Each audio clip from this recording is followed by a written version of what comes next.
Inter pass in the students की practical learning and industrial exposure तो 100% placement ఇస్తుంది I create degree college. గురువా మీరిద్దరు ఇలా శివపార్వతుల నాట్యం చేస్తుంటే అర్రర్రర్రర్రర్రర్రర్ర ఆహా మీరు ఇలా జీవితాంతం ఉండిపోతే ఎంత బాగుంటుంది అనిపిస్తుంది మాధవా.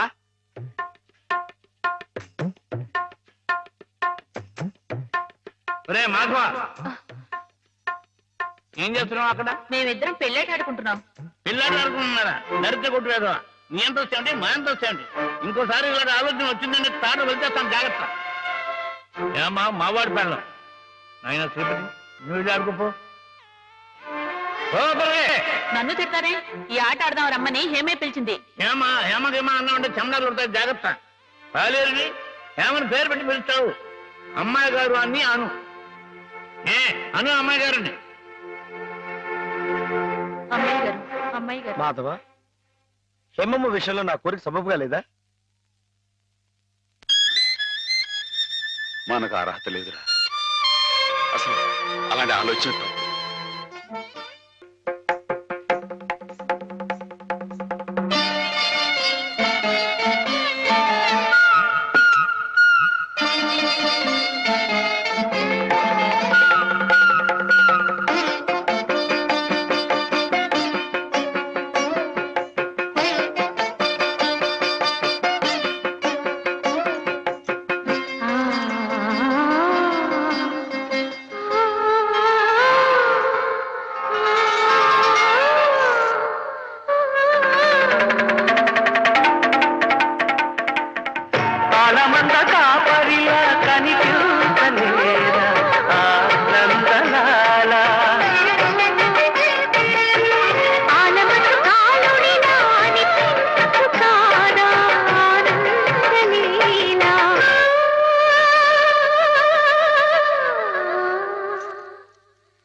ఆడపిల్ల వేళకాని వేళ ఇలా స్నానం చేసిందంటే తినకూడని మాట ఏదైనా చెవిని పడి ఉండాలి, లేదా పడకూడని కోరిక ఏదైనా మనసును పడి ఉండాలి.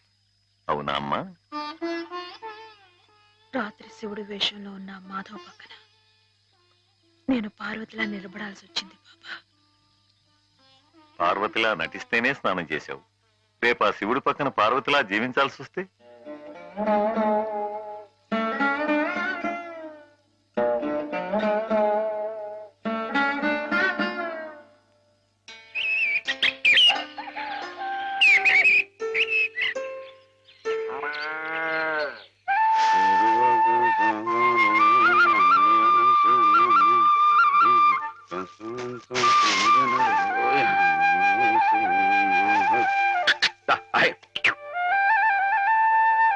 హేమా, పెద్ద ముత్తైదువులు ఆ చీరేమిటి? పాల కోసం ఆ బిందెేమిటి? ఏమైంది నీకు ఇవాళ? ఏం కాలా, నేను వెళ్ళి నీళ్లు తీసుకొస్తాను, నువ్వు వెళ్ళి పాలు తీసుకురా. రోజు నువ్వు వెళ్ళి పాలు తీసుకొచ్చేదానివి, ఇవాళ కొత్తగా ఏం మార్పు వచ్చింది? నిన్నటి ఆదివారం వెళ్ళిపోయి వాళ్ళ సోమవారం వచ్చింది, అదే మార్పు. పెద్ద మాటలు. నేనెప్పుడో నీళ్లు తీసుకొచ్చేసాను, నువ్వు వెళ్ళి పాలు తీసుకురా. టైంకి సరిగ్గా కాఫీ అందకపోతే ఒక్క నిమిషంలో సోమవారాన్ని మంగళవారం చేసేస్తాడు నాన్న. నువ్వు వెళ్ళు.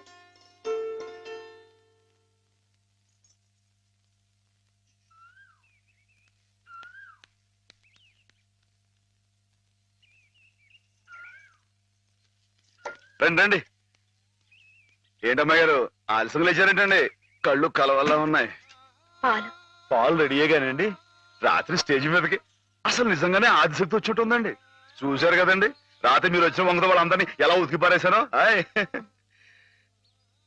పాలు. రాత్రి దెబ్బతో నాకు గట్టి నమ్మకం వచ్చేసిందండి. నాకు ఎప్పుడు ఏ ఆపద వచ్చినా మీరు వచ్చి కాపాడేస్తారని. నువ్వు జాగ్రత్తగా ఉంటే నీకు ఆపదలు ఎందుకు వస్తాయి అసలు? ఆయ్. ఎదుటివాడిని చదవగలిగే లౌక్యం నీకు రావాలని రోజు దేవుడికి దండం పెట్టుకుంటున్నాను. నిజమా అమ్మాయి గారు? రోజు నా గురించి మీరు దేవుడికి దండం పెట్టుకుంటారా? పాలు. సరే, చూడు. బాగుంది నాన్న, బాగుందండి. శుభం. మరి అబ్బాయికి అమ్మాయి నచ్చింది కాబట్టి ఆ ఇచ్చిపుచ్చుకోవడాలు కూడా మరి మాట్లాడండి బాబు. అబ్బాయి గారికి అమ్మాయి గారు పాస్ అయిపోయి సరే అండి, మరి అమ్మాయి గారికి అబ్బాయి గారు పాస్ అవ్వట్లేదు ఏంటండి? అయ్య బాబా. వెళ్తాం గారు మిమ్మల్ని కొంచెం అలా బయటికి రండి. రండి. అమ్మాయి గారు మీకు పెళ్లి కొడుకు అన్ని విధాలా నచ్చితేనే ఈ పెళ్లి జరుగుతుంది, లేకపోతే జరగదు. చెప్పండి, మీకు అబ్బాయి నచ్చాడా? ఆడపిల్లలు నువ్వు ఇట్ట అడగగానే అట చెప్పేస్తారా?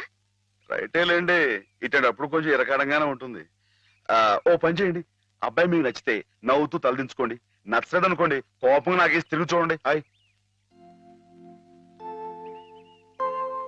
అయ్యి బాబు అదేంటండి? అటు నవ్వు కాదు ఇటు కోపం కాదు, అటు బాధగా చూసి అర్థం ఏంటండి? నాన్నని చెల్లెల్ని మిమ్మల్ని అందరినీ వదిలి వెళ్ళాలంటే బాధగా ఉంది. రైటేనండి, ఆడపిల్ల అంటే అంతే కదండి. పాపం రేపు హేమ గారు కూడా అంతేలే. వదిలేస్తే లింకులు పెట్టేస్తాడు. నీకాయన నచ్చారా లేదా అది చెప్పు.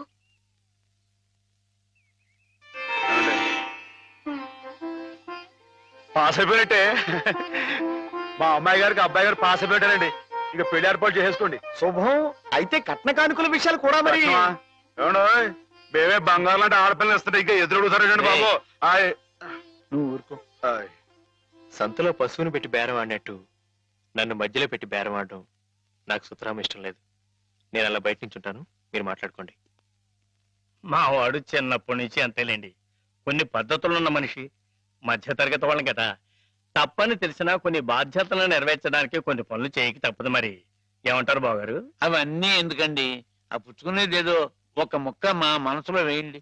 ఒక 50,000 అయితే సబబుగా ఉంటుందంటారు. హాయ్. సరే బావగారు, మీ సంబంధం మాకు నచ్చిందండి. త్వరలోనే ముహూర్తాలు పెట్టుకుందాం. వస్తామండి. నమస్కారం. విన్నావట 50,000 కట్టడం కానీ ఒక క్షణం ఆలోచించకుండా ఒప్పేసుకోండి మీ అన్నయ్య గారు. అంతటితో ఆగుతుందా? లాంఛనాలని అవని ఇవని ఇంకా అమాం బాపతు ఇంకో 10,000 దేగుతుంది. కాస్త డేకితే మాత్రం తప్పే ఉందండి, మంచి సంబంధం అనుకున్న తర్వాత. ఒరే డబ్బు గురించిన ఆలోచన ఎందుకు బాబుగారు?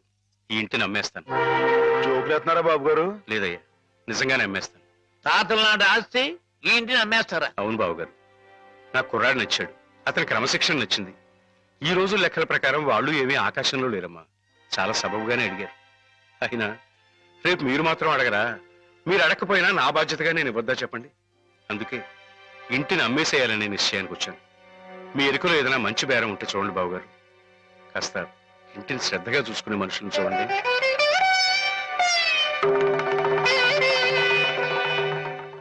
బామ్మగారు. ఎవరు? మాధవ. హాయ్. రా బాబు కూర్చో.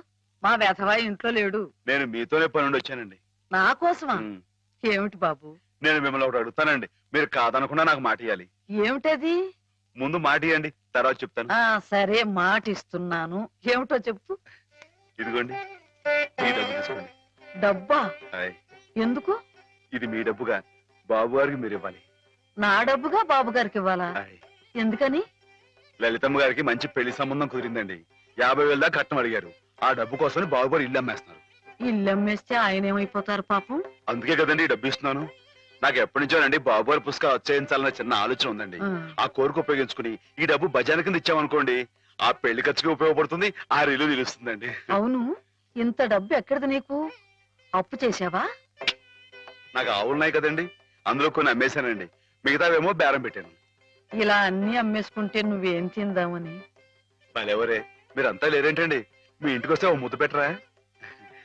నాకు ఈ సాయం చేసి పెడతారు కదండి. మారేడు దళం శివుని పాదాలు తాకాలంటే ఏ చేతులు కాదంటాయి? ఎంత దొడ్డ మనసురా నాయనా నీది. ఏమిటి బామ్మగారు, నా కావ్యాలను మీరు వేస్తారా? అది కాదు బాబు గారు, మా వారు బోరుడు హైవేస్ నాకు వదిలి వెళ్ళిపోయారు. అనుభవించడానికి నేను నా మనవడు మిగిలాం. ఆ డబ్బు ఇలాంటి పుణ్యకార్యాలకు ఉపయోగిస్తే నా జన్మ తరిస్తుందనిపించింది. బామ్మగారు ఏంటండి పొద్దునే జన్మలు అయ్యి అంటున్నారు? నాన్నగారు పుస్తకాలన్నీ బామ్మగారు అచ్చు వేయిస్తారట మాధవ. అయ్యో బాబోయ్, ఎంత శుభవార్తనానండి. అండి బాబు గారు, ఇక రామాయణం మహాభారతం పక్కన పేటేసో కూర్చుంటాయి మీ పుస్తకాలు. కానీ నా పుస్తకాల మీద మీకు రాబడి పెద్దగా ఉండకపోవచ్చు బామ్మగారు. మాకు పైసా రాబడి రాకపోయినా పర్వాలేదు బాబు గారు. ఒక మహాకవి రాసిన అపురూప గ్రంథాలు వెలుగు చూడాలి. మీరేమిటో, మీ కళానికున్న శక్తి ఏమిటో 10 మందికి తెలియాలి. ఏం మాధవా? లక్ష విలువ చేసే మాట అన్నారండి. ఆ మాటతో పాటే భజానాగా ఇంత ఇప్పించేస్తే ఈ విషయం పాస్ అయిపోద్దండి. మాధవ, బేరాలు ఆడడానికి భజనాలు పుచ్చుకోవడానికి ఇది నువ్వు పశువుల సంతకెళ్ళి చేసే పశువుల బేరం అనుకున్నావుటయ్యా? ఇటువంటివి నచ్చవు నాకు. రైటే బాబు, ఇప్పుడు ఆవులు గేదెల మధ్య గడిపేవాడిని, అంతవరకు ఆలోచించాను. తప్పే. మాధవేం తప్పుగా అనలేదు బాబు గారు. మీకు ఎంతో కొంత ఇవ్వటం మా బాధ్యత, ధర్మం. ప్రస్తుతానికి 50,000 అట్టి పెట్టండి. ఇప్పుడు ఎందుకు బామ్మగారు? రేపు పుస్తకాలన్నీ వచ్చైన తర్వాత ఏకమొత్తంగా ఇద్దరు గాని ఉంచండి బాబు గారు. పెద్దమ్మాయి గారి పెళ్ళని కూడా అనుకుంటున్నారట కదా, దేనికైనా అక్కడికి వస్తుంది. బామ్మగారు మాట కాదనకండి బాబు, ఉంచండి. మన అవసరం పాస్ అయిపోతుంది, ఇచ్చేయండి.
ఏమిటి?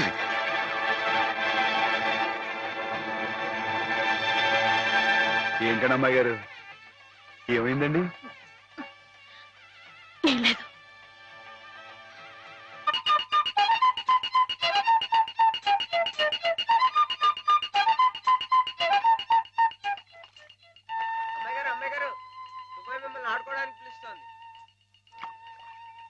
గుడికెళ్ళి వస్తున్నావమ్మా? పుట్టినరోజు కదా అని. కన్నెపిల్ల జరుపుకునే ఒక్కొక్క పుట్టినరోజు కన్నవాళ్లకు ఒక్కో హెచ్చరికమ్మా. కళ్యాణ ఘడి సమీపిస్తుంది సుమా అనే ఓ అందమైన హెచ్చరిక. కూర్చోండి నాన్న. ఎందుకమ్మా? కూర్చోండి. లేమ్మా, లే. ఈ పుట్టినింటి మహారాణి, మెట్టినింటి మహారాణి పిల్లపాపలతో సుఖ సంతోషాలతో వర్ధిల్లాలమ్మా.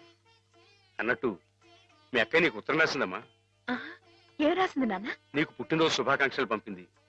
నువ్వు కూడా దానికి వెంటనే శుభాకాంక్షలు అందజేయాలి సుమా. దేనికి? మీ అక్కయ్య నన్ను తాతం చేయబోతోందమ్మా.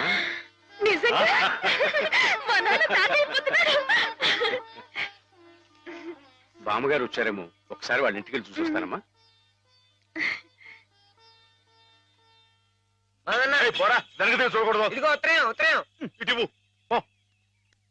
అమ్మాయి గారు అమ్మాయి గారు అమ్మాయి గారు అమ్మాయి గారు ఈవేళ పిఠాపురంలో ఆవులు పోటీ కదండి. నేను గంగ దివసం బయలుదేరుతున్నానండి.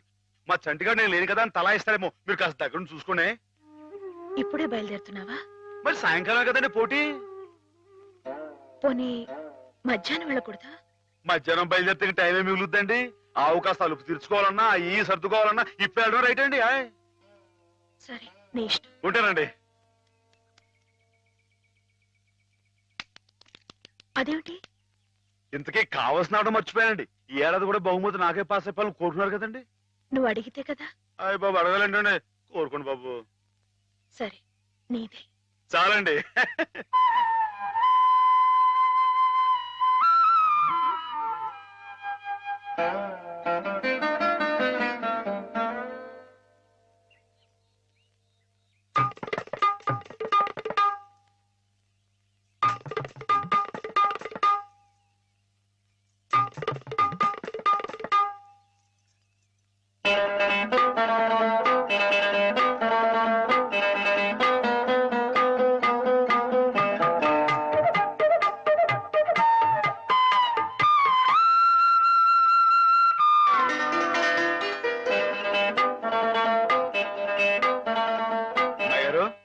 అమ్మాయి గారు అమ్మాయి గారు అయ్యో ఇంకా పడుకున్నారేంటండి?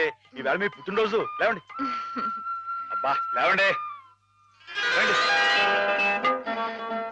కూర్చోండి. ఇదిగోండి ఈ ఎన్నపూస ఒంటికి రాసుకుని ఈ మేగడతో మొహం రుద్దుకుని ఈ పాలతో తలారా స్నానం చేయండి. పాలతో స్నానం చేయడానికి నేనేం దేవతనా? కాకపోవడం ఏంటండి, అంతకన్నా ఎక్కువేనండి. రానంటే చంపేస్తామని వచ్చాను కానీ లేకపోతే వాళ్ళు వచ్చేవాను కదా బాబు. ఏం పాపం? అంతర్వేది వెళ్లాల్సింది. ఎందుకో? మా ఆవిడ సముద్ర స్నానం చేద్దాం రమ్మంది. ఏమిటి విశేషం? ఇవాళ కార్తీక పౌర్ణమయ్యా బాబు. అందుకే కాబోలు అమ్మాయి గారు మధ్యాహ్నం వెళ్ళకూడదా అన్నారు. బండి తిప్పు. దేనికి? ఈ ఏళ అమ్మాయి గారు పుట్టినరోజే బాబు. సుమనస్సుడు. నమస్కారం బాబు. నమస్కారం అమ్మా. ఎప్పుడు వచ్చారు? ఉదయమే వచ్చాను బాబు గారు. ఆహా. యాత్రల్లో ఎవరో కళ్ళ డాక్టరు పుణ్యాత్ముడు కళ్ళు ఆపరేషన్ చేసి బాగు చేశాడు. అలాగా? అందుకే 4 రోజులు ఆలస్యమైంది. నాన్నగారు మీరు ఎప్పుడొస్తారా అని ఎదురు చూస్తున్నారు. దేనికి? పెద్ద మనసుతో మీరు పెళ్లి సమయానికి అందజేసిన డబ్బు ఆ శుభకార్యానికి ఎత్తు వచ్చినట్టుగా సరిపోయింది. అందుకుగాను మీకెప్పుడు రుణపడి ఉంటానండి. అంత మాట అనకండి బాబు గారు. నా పుస్తకాల మీద సర్వసహా హక్కుల్ని మీకు ధారాదత్తం చేస్తున్నట్టు పత్రం రాయించాను. సాయంకాలం ఆ పత్రాన్ని పుస్తకాన్ని మీకు అందజేస్తాను. వద్దు బాబు గారు, అంతటి సన్మానానికి తగను నేను. ఆ కాగితంలో మాధవ్ పేరు రాయించి అతనికి ఇవ్వండి బాబు. మాధవ్ పేరా? అవును బాబు గారు, నేను మీ దగ్గర అబద్ధం ఆడాను. గంగలో మునిగిన కేదారనాథుణ్ణి చూస్తున్నా నేను తప్పు చేశాననే బాధ నన్ను తొలిచేసింది. నేను తమకిచ్చిన డబ్బు నాది కాదు. మాధవ ఆవులు నమ్మేసి డబ్బు తెచ్చి నాకిచ్చి తను ఇస్తున్నానంటే మీరు తీసుకోరనే భయంతో నేను ఇస్తున్నట్టు అబద్ధం ఆడించి మీకు ఇప్పించాడు. మాధవ? మన మాధవ? మీ ఇల్లు మీ చెయ్యి జారిపోకూడదని వాడి తపన. మీ పుస్తకాల్ని వాడి డబ్బుతోనే అచ్చు వేయించాలని వాడికి ఎప్పటి నుంచో కోరిక. అందుకే పుస్తకాలకి బయానా రూపంగా కొంత డబ్బిస్తే మీ ఇల్లు నిలుస్తుందని అలా చేశాడు బాబు గారు.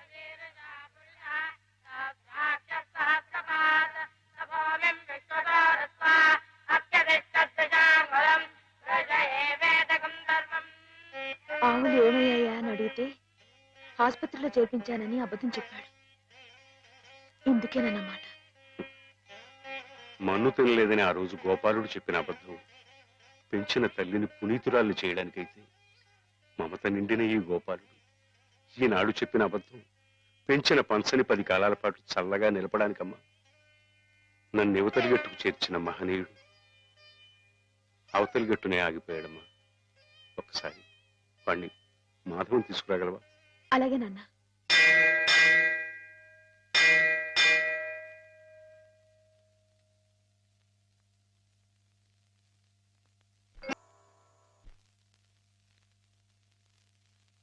అమ్మాయి గారు ఎంతసేపు అయిందండి వచ్చి?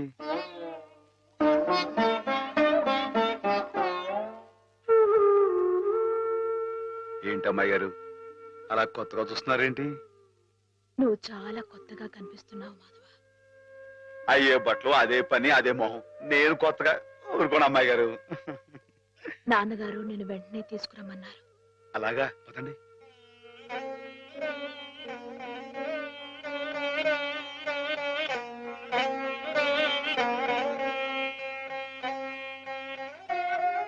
ఏమిటి ఈ అమూల్యమైన గ్రంథాలు ఏమిటి? ఆచోకు అంకితం ఇవ్వడం ఏమిటి? నేనేం చెప్పను. మామయ్య మంచి పని చేస్తున్నాడు అన్న.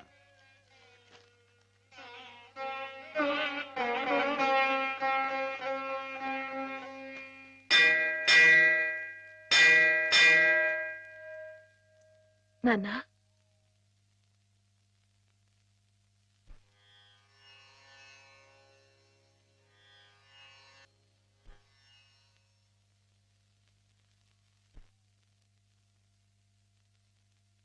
బాబు గారు,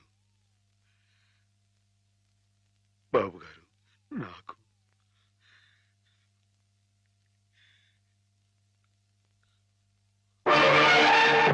బాబు గారు, నాన్న, బావ, నాన్న,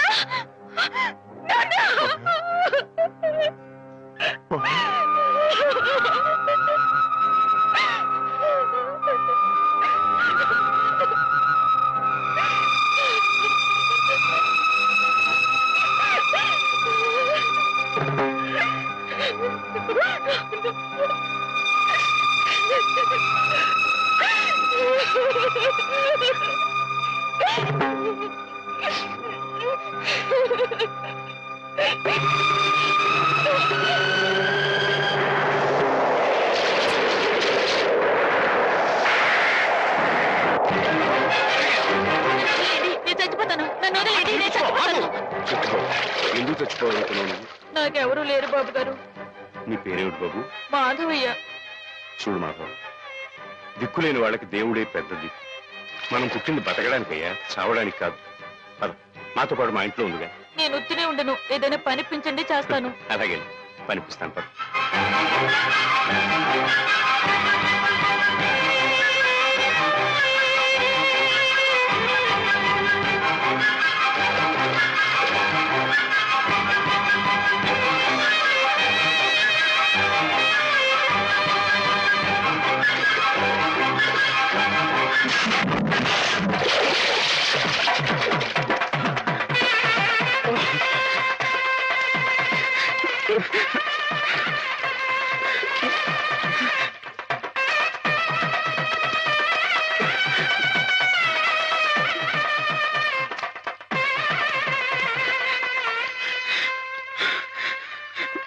మహేశ్వరుడు, పరమేశ్వరుడు, లోకరక్షకుడు, ఇవన్నీ నీ పేర్లేక?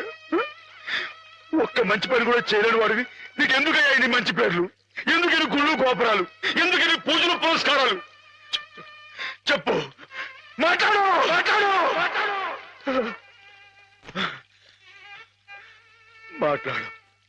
ఎందుకంటే నువ్వు తప్పు చేసావు గనక. అసలు నువ్వు అంటూ ఉంటే కదయ్యా తప్పు చేయటానికైనా ఒప్పు చేయటానికైనా. నువ్వు ఉన్నావనుకోవటం మా పిచ్చి, మా ఎర్రి, మా భ్రమ. వద్దు, నువ్వు మా మధ్య ఉండడానికి వీల్లేదు. పో, దూరంగా పో, ఈ గోదావరిలో కలిసిపో, ఈ గోదావరిలో కలిగిపో. ఏమిటి ఆవేశం? దేవుడి మీద నా నీ కోపం? ఈయన దేవుడులాగా అవుతాడు బాబా. నమ్ముకున్న వాళ్ళకు మంచి చేసేవాడు దేవుడు, పూజలు చేసేవాళ్ళకు కాపు కాసేవాడు దేవుడు. ఈయన మనిషిలాగే మోసాడు బాబా. లేకపోతే రోజు శివారాధన చెయ్యందే మంచి కూడా ముట్టుకుని అయ్యగారిని అర్థంతరంగా తీసుకుపోతాడా? అలాగా అయితే మాత్రం నీకేం అధికారం ఉందని దీన్ని నీటిపాలు చేయాలనుకుంటున్నావు? ఇది నేను చేసుకున్న బొమ్మ, దీని మీద అధికారం నాకు ఎందుకు ఉండదు? నువ్వు చేసుకున్న బొమ్మ మీద నీకు అధికారం ఉన్నప్పుడు ఆ దేవుడు చేసుకున్న బొమ్మల మీద ఆయనకి అధికారం ఉండదా బాబు? బొమ్మ పాత్ర ముగిసింది, రంగస్థలం మించి తప్పించేశాడు. ఆప్తులేని వ్యక్తులు దూరం అయితే వెలితిగానే ఉంటుంది. మెల్లమెల్లగా ఆ బాధని మర్చిపోవాలి. ఎలా మర్చిపోమంటావు బాబా? 10 మాటల్లో 5ంటికి అర్థం చెప్పలేని వాడిని ఆయనతో పాటు సమానంగా కూర్చోబెట్టి ఆయన రాసిన పెద్ద పెద్ద పుస్తకాలన్నీ నాకు అంకితం చేశారు. నేనంత గొప్పనా బాబా? అంత పెద్దోడ్లా? నాకు తాగుతుందా? నా కింద కీర్తి ఇచ్చి వారు కీర్తి శిష్యులు అయిపోయారు. నా మేడం మణారు వేసి ఆయన బట్టలో కలిసిపోయారు. ఊరుకో మాధవ, ఊరుకో. నీ బాబుగారి ఆత్మ శాంతించాలంటే త్వరలో ఆ పుస్తకాలన్నీ అచ్చు వేయించి ప్రజలకు అందించు. ఆయన పేరు శాశ్వతంగా నిలుస్తుంది.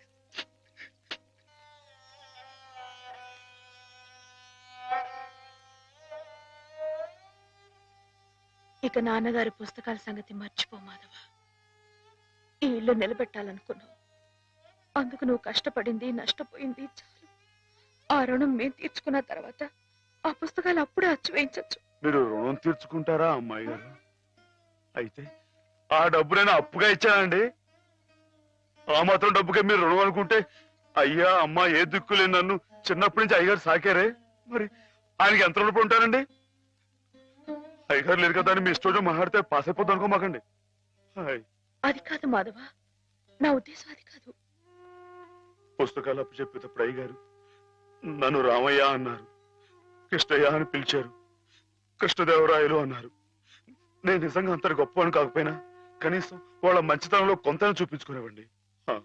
నీకు మించిన బరువును మోస్తున్నావనే కానీ మరేం లేదు మాధవ. నీ ఇష్టం. నాన్నగారిని చనిపోకుండా బ్రతికిస్తానంటే మాకు మాత్రం సంతోషం కదా. మనం ఎవరూ కాదని ఆయన బతికించేది. ఆయన రాసిన ప్రతి అక్షరంలో ఉన్న ప్రాణం, ప్రతి పదంలో ఉన్న భావం.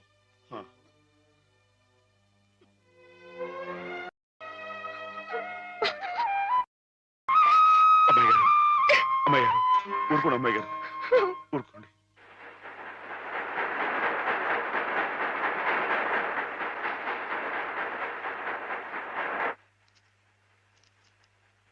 వీటన్నిటినీ మీరు చెప్పిన విధంగా ఇలా క్యాలికో బైండ్ తో అచ్చువేయాలంటే దాదాపు ₹1,00,000 అవుతుంది. లక్ష ఏంటండి? కొంచెం ఎక్కువైనా గానీ ఘనంగా అందంగా అచ్చవ్వాలండి. మరైతే బజానా అండి. ఇదిగోండి ఈ డబ్బు ఉంచండి, లెక్కెట్టుకోండి.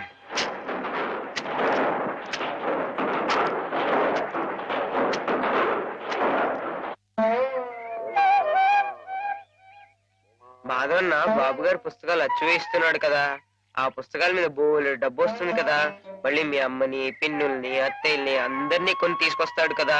అప్పుడు దొడ్డంతా పశువులతో, ఇల్లంతా పాడితో మళ్ళీ పాత రోజులు వచ్చేస్తాయి కదా. వచ్చేస్తాయి కదా స్వామి. అనుకున్న టైంలో అనుకున్నట్టుగా అచ్చేసి ఇచ్చేశారు. చాలా సంతోషంగా ఉందండి. ఇవి ఇంత త్వరగా ప్రింట్ అవటానికి కారణం మీరు, మీ పట్టుదల. ఇవిగోండి మీ పుస్తకాలు. అందంగా అచ్చయ్యాయా? చాలా బాగున్నాయండి. మా బాబు గారే పట్టుబట్టలు కట్టుకుని ముస్తాబాయి వచ్చినట్లుగా ఉన్నాయండి. ఏంటయ్యా ఈ అడావుడి?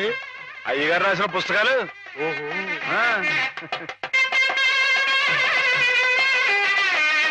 ఆగండి ఆగండి. ఇదేంటి పిచ్చాసుపత్రి బండి ఉందండి ఇక్కడ?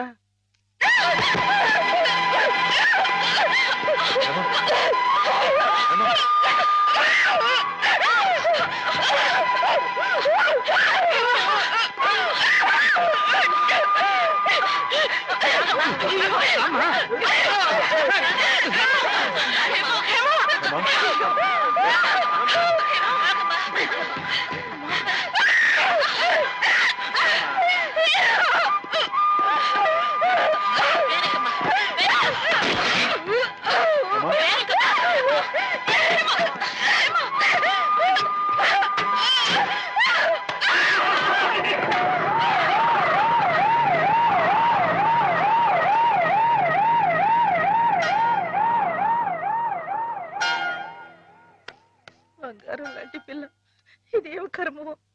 ఏంటండి ఇది? ఇప్పుడు నేను చూసింది అమ్మాయి గారేనా? ఏమే మాధవ, ఏ జన్మలో మేమెవరో ఏం పాపం చేశాము, అది శాపమై పిల్లకు చుట్టుకుంది. అసలు ఏం జరిగిందండి? లలితకి 15 రోజుల ముందుగానే పురుడొచ్చిందని తెలిసి నేను హేమ లలిత ఇంటికి వెళ్ళాం. రక్తం బాగా పోయి నీరసంగా ఉంది పిల్ల. 4 రోజుల్లో కాస్త తెరుపుగా అనిపించింది. ఇక్కడ ఈయన భోజనానికి ఇబ్బంది అవుతుందని హేమని 4 రోజులు ఉండమని చెప్పి నేను వచ్చేసాను. అదే అదే మాధవ నేను చేసిన మహాపరాధం. అవునమ్మ గారు, మీరు ఆ 4 రోజులు అక్కడ ఉండుంటే ఇలా జరగకపోను. హేమమ్మగారు కనిపెట్టలేదు కానీ ఆ దుర్మార్గుడి కళ్ళల్లో ఉన్న పాపపు చూపు నేను ముందే పసిగట్టాను.